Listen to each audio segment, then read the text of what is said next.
back to Halloween Projects Part 2 using Crowabout StudioB digital downloads, Smell My Feet, and Primitive Halloween. Now these two kits we used for the artist training coins in my last video, and we're going to take these sheets and create other things. Now before I show you some of the other projects, when you hear this sound, look to the upper right hand corner because I'll be putting iCards up there that give you reference videos where it'll go into more depth on how I made these items. So the first thing I want to show you is a zine. Now this is a perfect way to use these kits in a zine form. So for this zine, what I did was take one of the papers that's in the kit and I printed it full size. So you want to fill the paper with the image. And I used that whole sheet as my background for this zine. And then I took some stencils that I had and just put some white, I just used white paint and just stenciled through there on the whole page before I started putting my images down. I did that just to break up the color a bit and to give it a little more interest. And then I used images that were various sizes. So you remember I suggested printing at 100%, 65%, and 50%. And that's what I did here. And then I also edged the whole paper with some washi tape before I got started. Because when you print this at full size, you'll have a white border, or most printers will have a white border. And so I just wanted to cover that up. So let me go through the zine and show you what it looks like. And you'll be able to tell which of the images I used. And then I just added different things. I had some Tim Holtz stickers that I got, so these ideology ones. And I went ahead and just used some of those on here and some other stickers that I might have had in my stash. This is where you can play and just add things that you like for it. And I'm just going to flip through this. You can see it's just a matter of cutting them out and gluing them down. I was going to point this out to you. This house had 2 extra pieces on it and I just cut those off. And then I cut out portions of the window and stuck some of those images on the collage sheets behind, and that's when I had them printed at 50%. They were small enough that I could fit them in right behind there, so that's just something else that you can do. Down. And it was just really lots of fun to put this together, and it would be fun to be able to share this with your friends. The next idea I have for you is with envelopes. Now this is just a windowed envelope, as you can see, and what I did was figure out what the size was in the window, cut a piece of paper a little larger, and then just took some of the characters and placed them on that paper, and then stuck it inside the envelope and glued it to the front of it. Now you could do this 2 ways also. You could put this on the back instead of the front, but I just used it on the front, and then I added a little arrow that's part of the kit and some of the borders and the boo, and then just doodled around the edge. It was really very simple. So you can take those windowed envelopes and use them. You don't have to have the address in there. You can put it over here, and that's it. So there's one idea. The second one is, if you want to get a little quirky, find a fashion magazine or some kind of magazine where there's a body, and this is just super fast. This is just a plain Michaels envelope, and I just put some of the borders on it. I cut this out from a magazine, and then I took that pumpkin's head, dropped it on here, added some doodling. The trick or treat I just put on the front. This was a stamp that I had, and that's it. And this is one of the borders that goes around the Crowabout StudioB, like this. Whoops, like these. So you can see how those go around their sheets. Use it all. So that's what I did on that. And that was super fast and simple. So if you just want to dress up an envelope quickly, there's a way to do it. And the final envelope I'm going to show you is using one of the papers from the kit.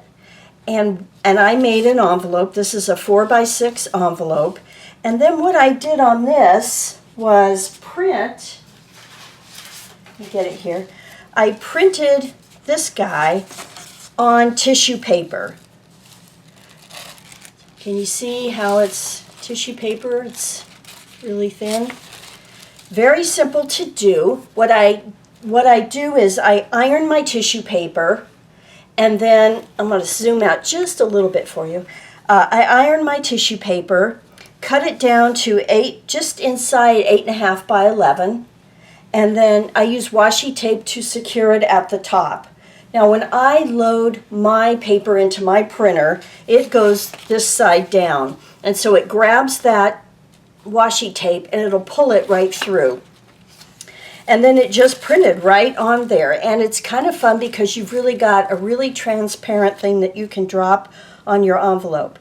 And then what I did was just loosely cut around it. Actually, I tore it.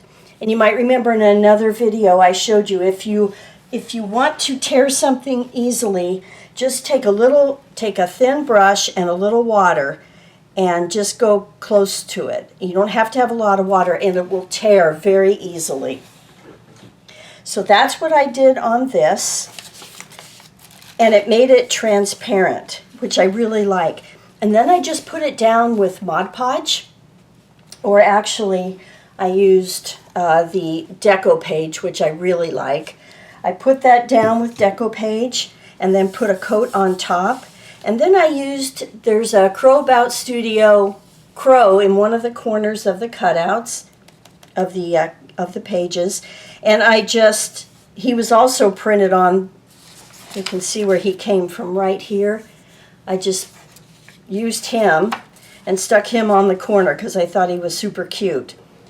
To further enhance this just a little bit, I darkened the eyes and then dotted them with white. It didn't take much else to do that. I really like the background. When everything dried, I came back and sanded it lightly. And I did that so that I removed some of the shine that came from the Deco Page. Even though it's a matte, it does have a little bit of shine.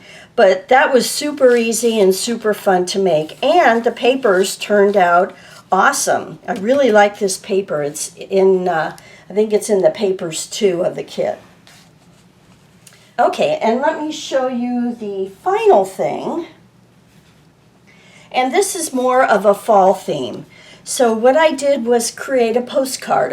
I took a 4x6, 110-pound cardstock, and I attached one of the papers from the kit just right on there, and then you'll see when you look at the kits, they've got some leaves and some trees. It's not all Halloween, and you may overlook it even.